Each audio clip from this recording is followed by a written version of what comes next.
dispatcher, Hindi yun. rapper. Hindi yan. Gusto ko yung construction worker. Yung Construction kaibigan. yun. Parehas kami, construction worker din ako. Hindi, ikaw yung gusto ko. Yung... Ano? Hindi mo ako gusto. Uwi na ako. Ang bilis mo naman magtampo. Bilis mo naman maniwala. Talaga. Eh, siyempre, alam mo kasi yung kaibigan ko, ano yun? Masyadong masyalan sa babae. Maraming arte. Pag naligo nga yung 3 oras eh. Ano yun eh, masyadong stricto yun. May mga girlfriend nga yun dati.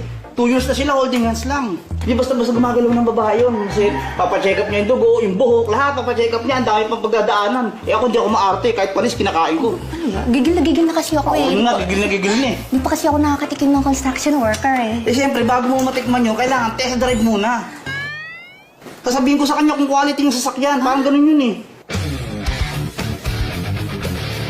Bago niya sakyan, siyempre, tignan ko muna kung ayos, kung quality. Sure ka ba dyan? Magagawa mo ng paraan yan? Siyempre, ako pa. Isipin mo sa amin magkakaibigan, 30 kami mahigit, ako lang ang gwapo. Ha? Parang hindi naman. Kasi lasing ka na, marami ka na nainom eh. Ano? Sige na, gigil kasi ako eh. Ako rin, gigil na nga rin ako eh.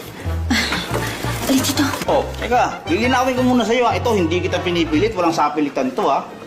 O, tara. Dear Utol, hindi ko na alam